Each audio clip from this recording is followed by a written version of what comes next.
TV 9 news కి స్వాగతం. Bulletin ముందుగా హెడ్లైన్స్ చూద్దాం.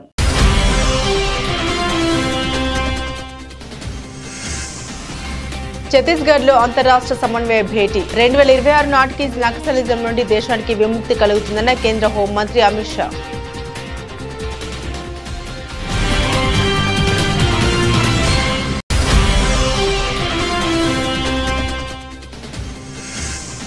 కోకాపేటలో హరికృష్ణ హెరిటేజ్ టవర్ కు శంకుస్థాపన చేసిన సీఎం రేవంత్ రెడ్డి. గచ్చిబౌలిని స్పోర్ట్స్ విలేజ్ గా తీర్చిదిద్దామని వెల్లడించిన సీఎం.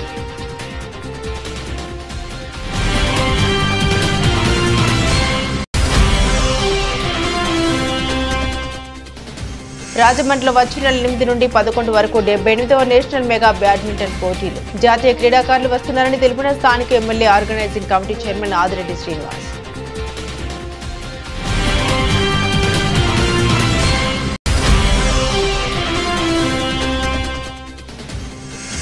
చెరువుల ఆక్రమణపై స్థానికులు సమాచారం ఇవ్వాలన్న మంత్రి పొన్నం ప్రభాకర్. చెరువుల సంరక్షణ కోసం స్వచ్ఛంద సంస్థలు ముందుకు రావాలని పిలుపు.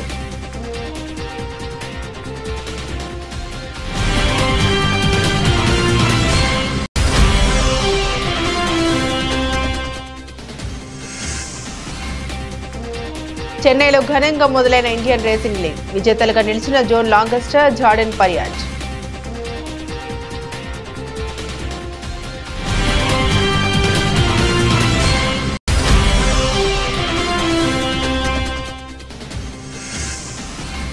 పసిడి ప్రియులకు షాకింగ్ న్యూస్. గత 2 రోజులుగా తగ్గి మళ్లీ పుంజుకున్న బంగారం వెండి ధరలు.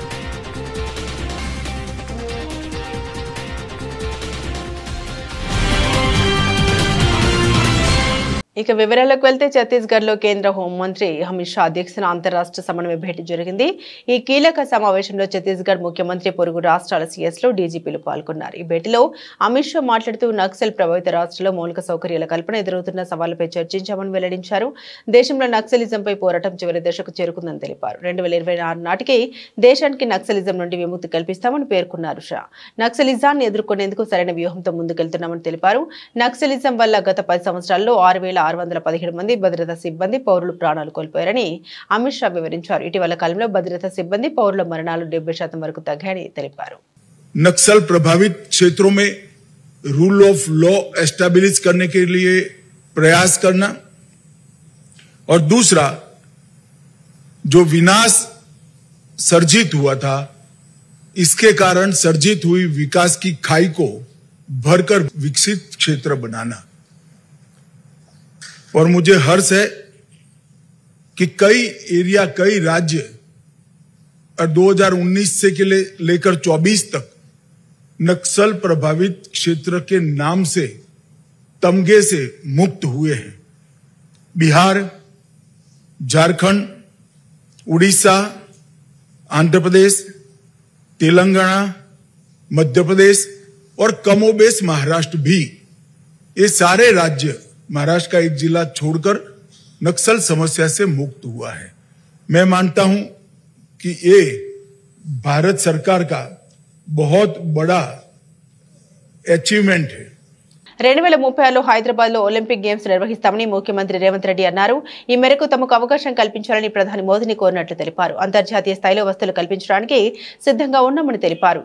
ఎన్ఎండిసి హైదరాబాద్ మారథాన్ విజేతలకు గచ్చిబౌలి స్టేడియంలో సీఎం రేవంత్ రెడ్డి బహుమతులు అందజేశారు. ఈ సందర్భంగా ఆయన మాట్లాడారు. 2036లో ఒలింపిక్స్ ను భారత్ లో నిర్వహించాలని ప్రధాని మోదీ ఆలోచన చేస్తున్నారని తెలిపారు. విశ్వ క్రీడల్ని హైదరాబాద్ లో నిర్వహించేందుకు అవకాశం ఇవ్వాలని కోరామన్నారు. అంతర్జాతీయ స్థాయిలో స్టేడియాలు నిర్మిస్తామని, వసతులు కల్పిస్తామని చెప్పారన్నారు. దానికోసం ఇప్పటి నుండి ప్రణాళికాబద్ధంగా పనిచేస్తామని చెప్పినట్లు వెల్లడించారు. ఒలింపిక్ గేమ్స్ ని ఇండియా ఆర్గనైజ్ చేయాలని ప్రధానమంత్రి గారు ఏదైతే ఆలోచన చేస్తున్నారో, ఆ ఒలింపిక్ గేమ్స్ని హైదరాబాద్ వేదికగా మేము నిర్వహిస్తాము. తెలంగాణ రాష్ట్రానికి అవకాశం ఇవ్వండి.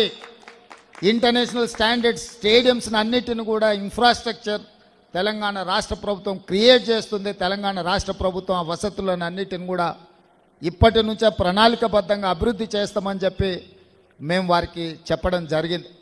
ఈరోజు ఈ ఉన్న స్టేడియంలు అన్నిటిని కూడా పూర్తి స్థాయిలో మన నేషనల్ ఫుట్బాల్ని కూడా ఇక్కడ ఆర్గనైజ్ చేద్దాం అనుకున్నాం. కొంత సమయం సరిపోకపోవడం వల్ల ఫుట్బాల్ ఈవెంట్ని కూడా ఇక్కడ నిర్వహించలేకపోయినాం. తొందరలో ఈ దేశంలో జరిగే ఏ క్రీడలైనా ఇంక్లూడింగ్ క్రికెట్తో పాటు మిగతా క్రీడల్ని తెలంగాణ రాష్ట్రం నుంచే, ముఖ్యంగా గచ్చిబౌలి ప్రాంతం నుంచే నిర్వహించాలన్న ఆలోచన రాష్ట్ర ప్రభుత్వం చేస్తున్నది. ఈరోజు మీరందరూ వేలాది మందిగా ఈ కార్యక్రమంలో పాల్గొని తెలంగాణ రాష్ట్రం క్రీడలకు వేదికగా మారడానికి మీ అందరి భాగస్వామ్యం అవసరం. తెలంగాణ వ్యాప్తంగా చెరువుల ఆక్రమణపై సమాచారం ఇవ్వాలని మంత్రి పొన్నం ప్రభాకర్ ప్రజలకు పిలుపునిచ్చారు. ఈ మేరకు ఆయన ఓ వీడియోను విడుదల చేశారు. పర్యావరణ పరిరక్షణ కోసం జంట నగరాలతో పాటు తెలంగాణ వ్యాప్తంగా ఎక్కడైనా చెరువులు ఆక్రమణకు గురైనట్లు తెలిస్తే స్థానికులు ప్రభుత్వం దృష్టికి తీసుకురావాలన్నారు. పూర్వీకుల నుండి వారసత్వంగా వచ్చిన చెరువులు ఎక్కడెక్కడ ఉన్నాయో తెలుసుకుని అవి ఆక్రమణకు గురైతే ఫిర్యాదు చేయాలన్నారు. ఆక్రమణకు పాల్పడింది ఏ పార్టీ వారైనా, ఎంత పెద్దవారైనా సరే సమాచారం ఇవ్వాలన్నారు. ముఖ్యంగా హైదరాబాద్ ఇన్ఛార్జ్ మంత్రిగా చెబుతున్నాను, చెరువుల పరిరక్షణ కోసం అందరూ ముందుకు రావాలని పేర్కొన్నారు. ఫిర్యాదు చేస్తే అధికారులు వచ్చి చర్యలు తీసుకుంటారన్నారు. రాష్ట్ర వ్యాప్తంగా చెరువుల పరిరక్షణకు స్వచ్ఛంద సంస్థలు ముందుకు రావాలని పిలుపునిచ్చారు. ఎవరి మీద కక్షపూరితంగానో లేదా ఉద్దేశపూర్వకంగానో వ్యక్తుల మీదనో పార్టీల మీదనో జరుగుతున్న పోరాటం కాదని, పరివర్తన కోసం తమ ప్రభుత్వం ఈ నిర్ణయం తీసుకుందన్నారు. రాష్ట్రంలోని చెరువుల పరిరక్షణ కోసం తెలంగాణ ప్రజాపాలన ప్రభుత్వం ఈ నిర్ణయం తీసుకుందన్నారు మంత్రి పొన్నం.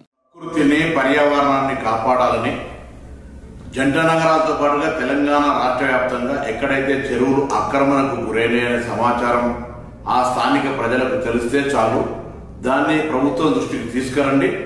ఎంత పెద్దవాళ్ళు ఉన్నా చెరువు ఆక్రమణకు గురి అయిందంటే అక్కడ సంబంధిత అధికారులు వచ్చి తగిన చర్యలు తీసుకుంటారు. ఈరోజు సమాజంలో మన బాధ్యతగా మనం భవిష్యత్తు తరానికి ఇచ్చేటువంటి వరం ఇది.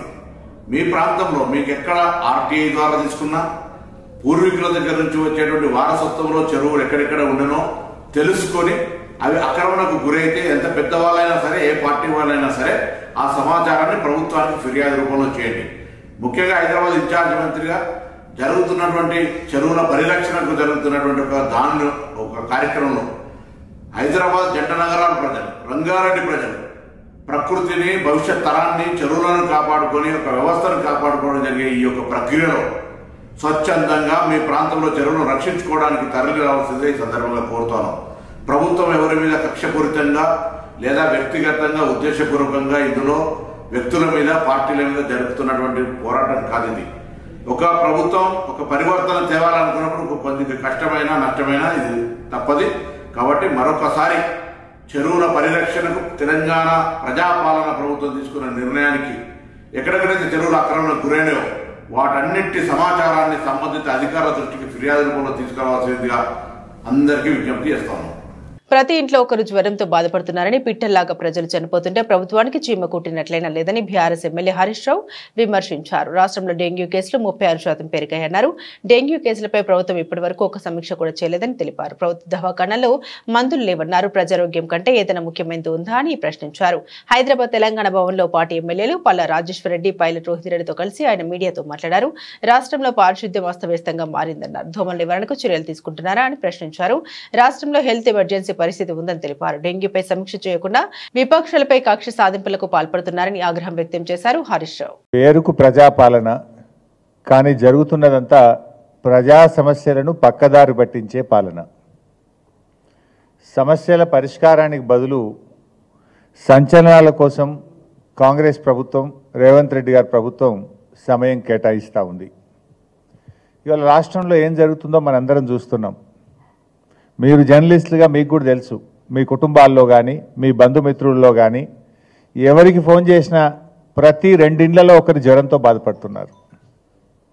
ఈ రాష్ట్రంలో జిల్లాల్లో కానీ, గ్రామాల్లో కానీ, హైదరాబాద్ నగరంలో కానీ ఇవాళ విష జ్వరాలతో ప్రజలు అల్లాడుతూ ఉంటే ఈ ప్రభుత్వం మాత్రం ప్రత్యర్థుల మీద విషం జిమ్మేటువంటి కార్యక్రమానికి రేవంత్ రెడ్డి గారి ప్రభుత్వం పాల్పడుతూ ఉంది. రోజు పత్రికల్లో పతాక శీర్షికన వార్తలు వస్తూ ఉన్నాయి. డెంగ్యూతో ఒకే రోజు 5 మరణించారని, డెంగ్యూతో ఈరోజు ఒక పత్రికలో చదివాను 3 మరణించారని, 4 ఏళ్ల చిన్నారి చనిపోయాడని, ఒక ఇంజనీరింగ్ విద్యార్థి చనిపోయాడని. అంటే పిట్టల్లాగా ప్రజలు రాలిపోతూ ఉంటే, విషజ్వరాలతో, డెంగ్యూ, మలేరియా, చికెన్ గున్యా వ్యాధులతో గజగజలాడిపోతూ ఉంటే ఈ ప్రభుత్వానికి చీమ గుట్టినట్టు కూడా లేదు. ఒకవైపు లక్షలాది మంది ప్రజలు విషజ్వరాలతో, డెంగ్యూతో బాధపడతా ఉంటే, ఇంకొక వైపు లక్షలాది మంది రైతులు రుణమాఫీ జరగలేదని ధర్నాలు చేస్తూ ఉంటే, ఆందోళన చేస్తూ ఉంటే, వాటి నుంచి డైవర్ట్ చేయడానికి ప్రజల దృష్టి మరల్చడానికి ఒక డైవర్షన్ పాలిటిక్స్కు ఈ ప్రభుత్వం ప్రయత్నం చేస్తూ ఉంది. హైడ్రా పేరుతో హైడ్రామా నడుపుతా ఉన్నారు. కర్ణాటకలో చోటు చేసుకున్న వాల్మీకి కార్పొరేషన్ స్కామ్ వ్యవహారంలో తెలంగాణ కాంగ్రెస్ ను కాపాడుతున్న అదృశ్య శక్తి ఎవరని బీఆర్ఎస్ వర్కింగ్ ప్రెసిడెంట్ కె తారక రామారావు ప్రశ్నించారు. కర్ణాటకలోని కాంగ్రెస్ ప్రభుత్వాన్ని కుదిపేస్తున్న ఈ కుంభకోణం వ్యవహారంలో తెలంగాణకు చెందిన రాజకీయ నాయకులు వ్యాపారవేత్తలకు రహస్య లింక్ ఉందనే వార్తలు వస్తున్నాయని, అయినా ఎందుకు చర్యలు తీసుకోవడం లేదని కేటీఆర్ శనివారం ఎక్స్ వేదికగా ప్రశ్నించారు. కోట్లాది రూపాయల ఈ కుంభకోణం తెలంగాణ నాయకులకు దానితో ఉన్న లింకులకు సంబంధించిన తగిన ఆధారాలు ఉన్నా రాష్ట్రంలో చర్యలు తీసుకోవడంలో ఈడీ ఎందుకు మౌనం దాల్చిందని నిలదీశారు. తెలంగాణలో కాంగ్రెస్ ను కాపాడుతుంది ఎవరు, ఏమైనా సమాధానం ఉందా అని కేటీఆర్ ఈడీని ప్రశ్నించారు. వాల్మీకి శామ్ వ్యవహారంలో తలెత్తుతున్న పలు ప్రశ్నల్ని ఆయన ఎక్స్ ట్విట్టర్ వేదికగా స్పందించారు. వాటికి సమాధానం చెప్పాలని కాంగ్రెస్ నేతలను డిమాండ్ చేశారు. కర్ణాటకలో జరిగిన వాల్మీకి స్కామ్ కర్ణాటక కాంగ్రెస్ కే కాదు, తెలంగాణ కాంగ్రెస్ కూడా ముచ్చెమటలు పట్టిస్తోంది. కింద మీద పడి ఇక్కడ కాంగ్రెస్ వాళ్ళు, రేవంత్ రెడ్డి గారు మీడియాను మేనేజ్ చేస్తూ విషయాలు బయటికి రాకుండా ఆపుతా ఉన్నారు. కానీ ఆ మబ్బులు కూడా తప్పకుండా 4-5 రోజుల్లో విడిపోతాయని నేను అనుకుంటాను. గవర్నమెంట్ డబ్బులు గవర్నమెంట్ అకౌంట్ల నుంచి అక్రమంగా ఏ కారణం లేకుండా సరిగ్గా పార్లమెంట్ ఎలక్షన్ కు ముందు 180 కోట్ల రూపాయలు దారిమల్లినాయి. కర్ణాటక ముఖ్యమంత్రి స్వయంగా సిద్ధరామయ్య గారు అసెంబ్లీలో ఈ వాల్మీకి స్కామ్ లో భారీ ఎత్తున డబ్బులు దారిమల్లినాయని ఆయన ఒప్పుకున్నారు. అందులో హైదరాబాద్ లోని 9 బ్యాంక్ అకౌంట్లకి 45 కోట్ల రూపాయలు ట్రాన్స్ఫర్ చేశారు. దీని మీద ఎంక్వైరీ మొదలు కాగానే ఏమైందో ఏమో తెలియదు కానీ వాల్మీకి కార్పొరేషన్ అకౌంట్ సూపరింటెండెంట్ ఆఖరికి ఆత్మహత్య చేసుకున్నాడు.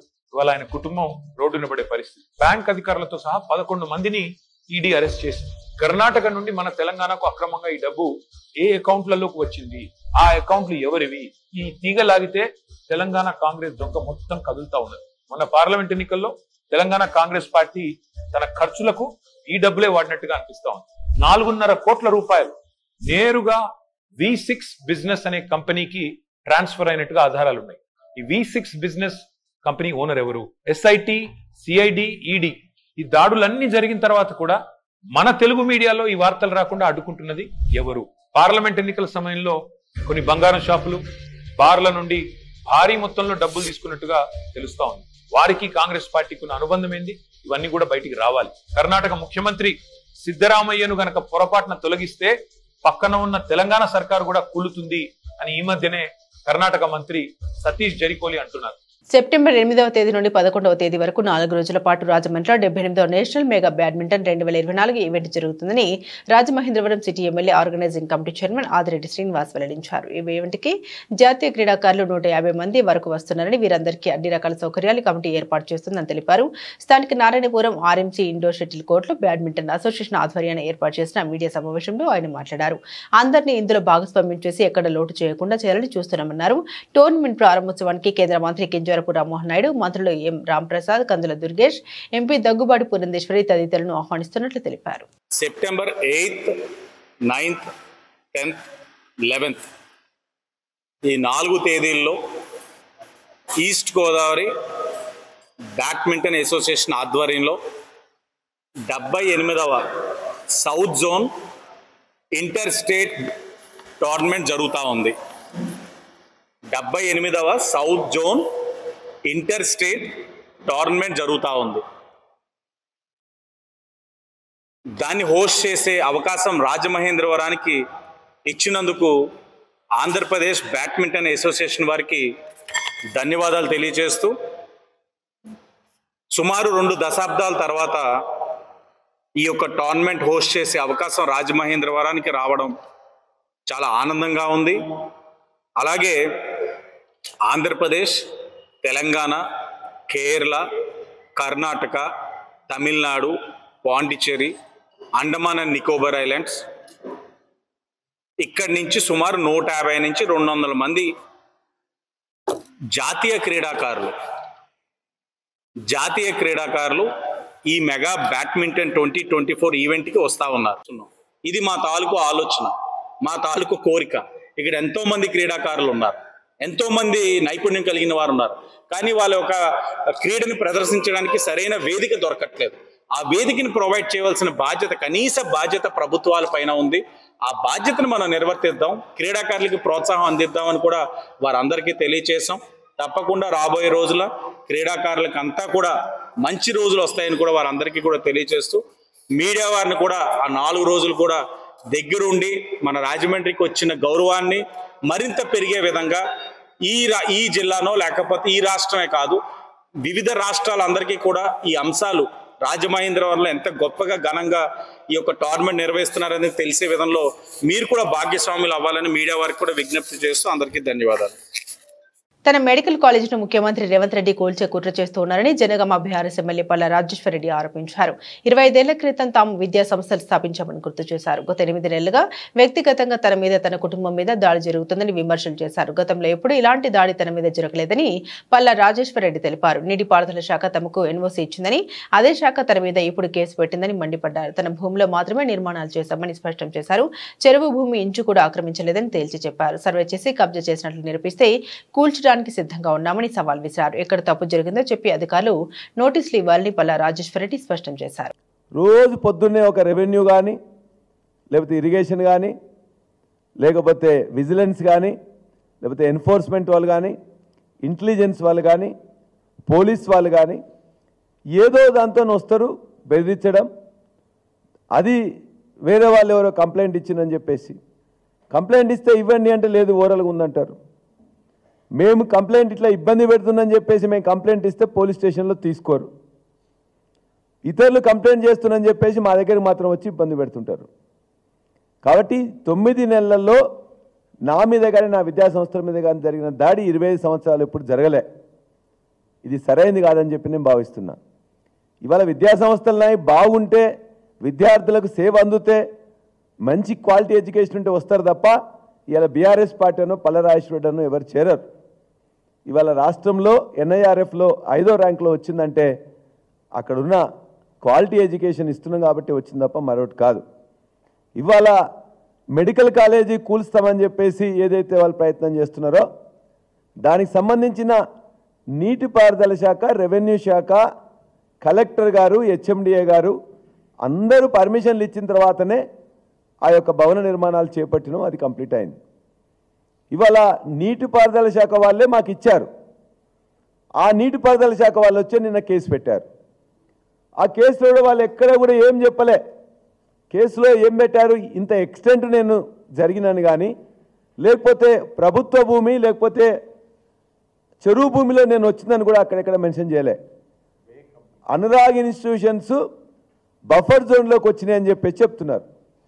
వస్తే ఎంత వచ్చినాం, ఒక స్కెచ్ మ్యాప్ ఇవ్వండి, లేకపోతే ఎన్ని అడుగులు జరిగినావో చెప్పండి. 2017లో నేను తీసుకున్న తర్వాత ఇవన్నీ కట్టడాలు మొదలుపెట్టినాం కదా, ఈ 8 సంవత్సరాలు మరి ఏం చేశారు? కాబట్టి వారు చెప్పిన విధంగానే ఎక్కడైతే హద్దులు నిర్ణయించిందో ఇవాళ నా భూమిలో మాత్రమే నేను కట్టుకున్నాను. సత్యసాయి జిల్లా మడకశిర ఎమ్మెల్యే ఎంఎస్ రాజు చౌటుపల్లి గ్రామ ప్రజల మహిళల సమస్యలు అడిగి తెలుసుకున్నారు. అనంతపురం నుండి ఎమ్మెల్యే రాజు మడకశిరకు వెళ్తూ అదే దారి వైపు మార్గం మధ్యలో చౌటుపల్లి గ్రామం మహిళల వద్ద ఎమ్మెల్యే తన కాన్వాయ్ ఆపి మహిళల సమస్యల్ని అడిగి తెలుసుకున్నారు. ఎమ్మెల్యే రాజు మాట్లాడుతూ రేపు ఉదయాన్నే అధికారులు కలిసి వస్తామని, నీటి సమస్య, వీధి లైట్ల సమస్యలు పరిష్కరిస్తామని మడకశిర ఎమ్మెల్యే రాజు హామీనిచ్చారు.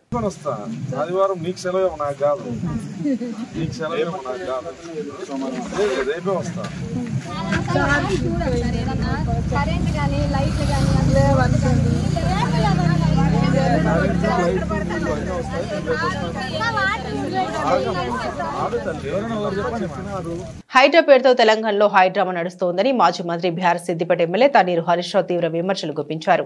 రాష్ట్రంలో పాలన పక్కదారి పట్టించే పాలన నడుస్తోందని ఆరోపణ చేశారు.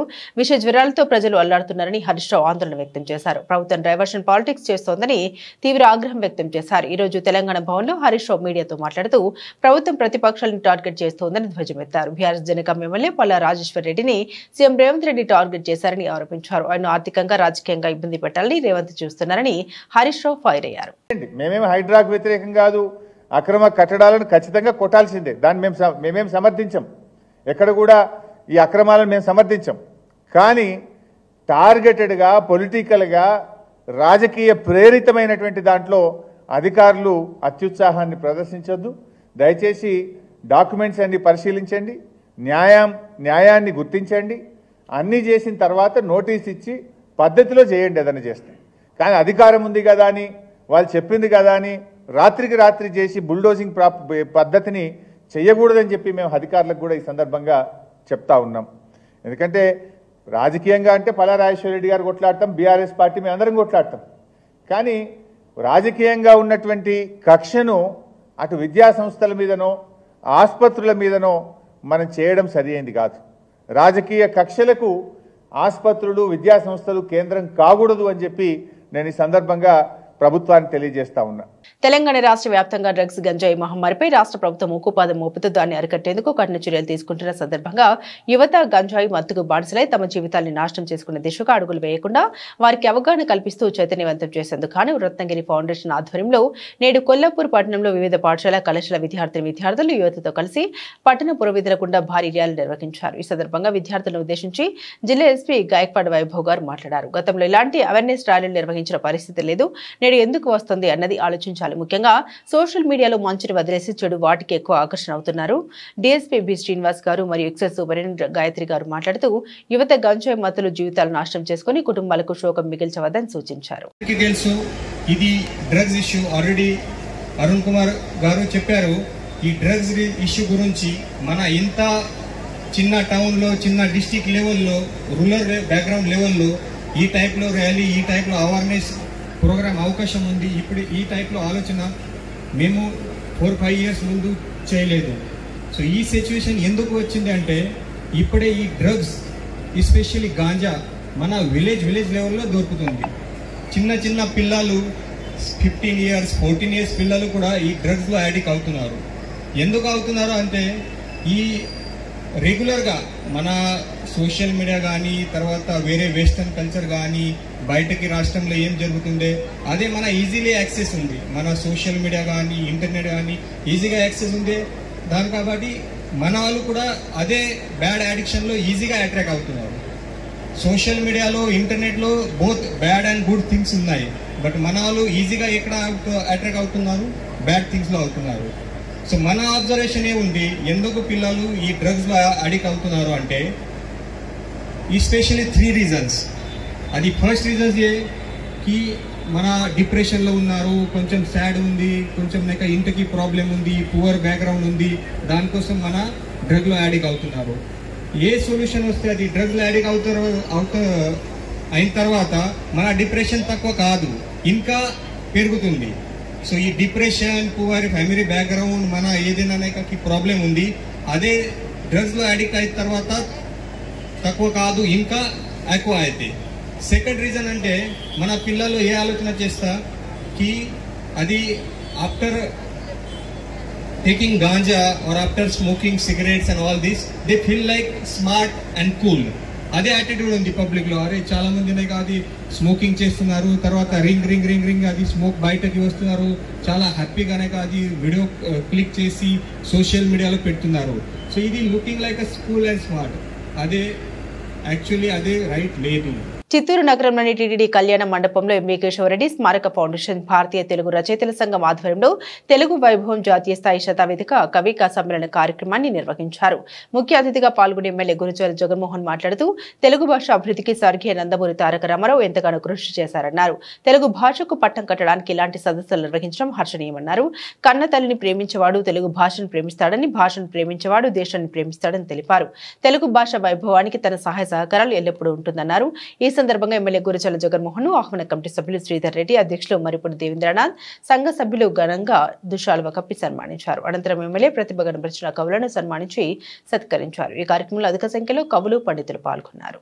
ఆహ్వానించి ముఖ్య అతిథిగా పిలిచినందుకు ఈ కమిటీ వారికి ప్రత్యేకంగా మా శ్రీధర్ అన్నకి నా కృతజ్ఞతలు తెలియజేసుకుంటూ, ఎవరైతే తెలుగు భాష పట్ల అభిమానం కానీ ఆప్యాయత చూపుతారో ఎక్కడున్నా కూడా ప్రపంచంలో వారి అందరి దీవెనలు కూడా ఉంటాయి. వారికి కన్న తల్లిని ప్రేమించే మనసు ఉన్నవాడు భాషను ప్రేమిస్తాడు, భాషని ప్రేమించేవాడే ఈ ఒక్క దేశాన్ని కూడా ప్రేమిస్తాడని భావిస్తూ నేను ఇంకా అనేక కార్యక్రమాల్లో పాల్గొనాలి. కానీ ఈరోజు శ్రీనివాస్ వచ్చింది.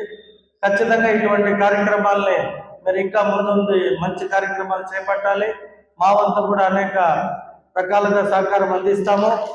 ఇటువంటి కార్యక్రమాలకి కొందరిని ఇంకా మీరు భాగస్వాములు చేస్తే బాగుంటుంది. ఎందుకంటే టీచర్స్, లెక్చరర్స్, తెలుగు పండితులు, తెలుగు పైన ప్రేమ ఉన్న ప్రతి ఒక్కరికి ఇంకా ముందుగా ఇంటిమేషన్ చేసి వారందరినీ కూడా మీరు గౌరవించాల్సిందిగా కోరుకుంటూ ఇంకొకసారి ఇటువంటి సభలో సమయం కేటాయించి మీ అందరితో ఉంటానని భావిస్తూ సెలవు తీసుకుంటున్నాను. Thank you.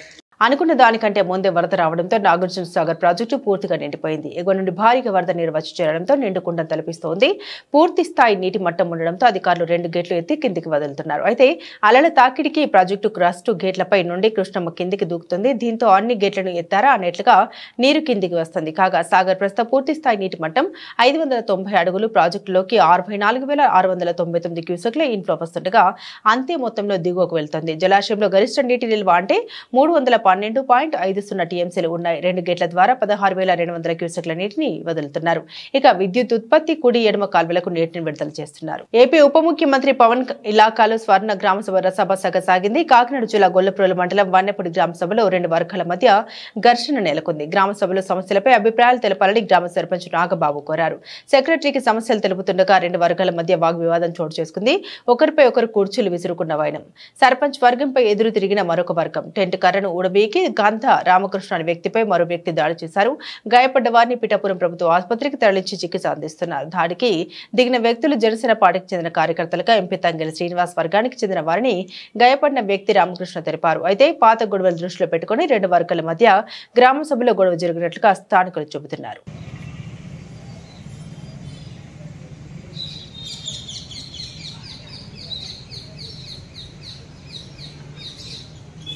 భారత్లో రేసింగ్ అభిమానులు అత్యంత ఆసక్తిగా ఎదురుచూసిన ఇండియన్ రేసింగ్ లీగ్ చెన్నైలో అట్టహాసంగా మొదలైంది.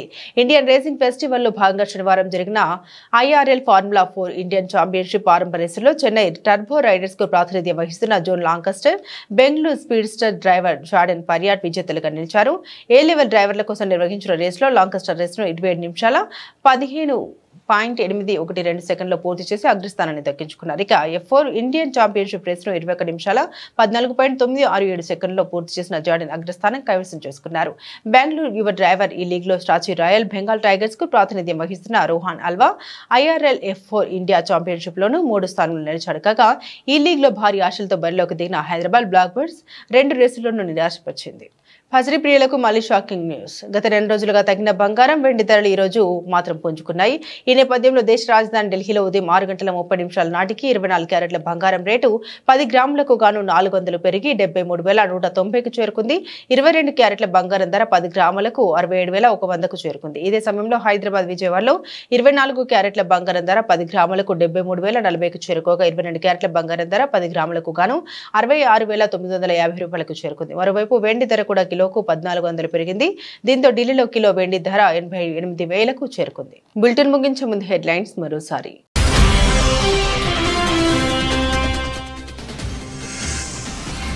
ఛత్తీస్గఢ్ లో అంతర్రాష్ట్ర సమన్వయ భేటీ. 2026 నాటికి నక్సలిజం నుండి దేశానికి విముక్తి కలుగుతుందన్న కేంద్ర హోంమంత్రి అమిత్ షా.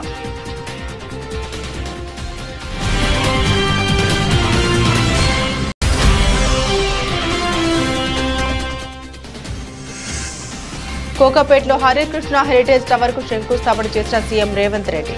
గచ్చిబౌలిని స్పోర్ట్స్ విలేజ్ గా తీర్చిదిద్దామని వెల్లడించిన సీఎం.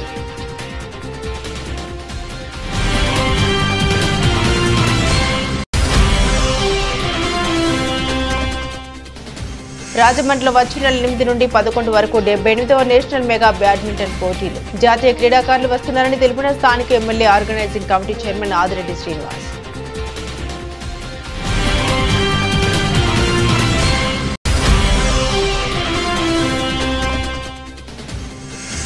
చెరువుల ఆక్రమణపై స్థానికులు సమాచారం ఇవ్వాలన్న మంత్రి పొన్నం ప్రభాకర్. చెరువుల సంరక్షణ కోసం స్వచ్ఛంద సంస్థలు ముందుకు రావాలని పిలుపు.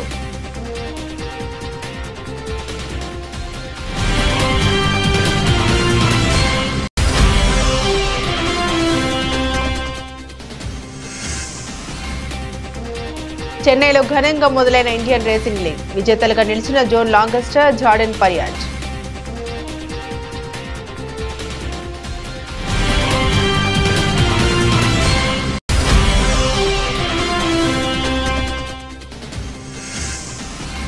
ఫసలి ప్రియులకు షాకింగ్ న్యూస్. గత 2 రోజులుగా తగ్గి మళ్లీ పుంజుకున్న బంగారం, వెండి ధరలు.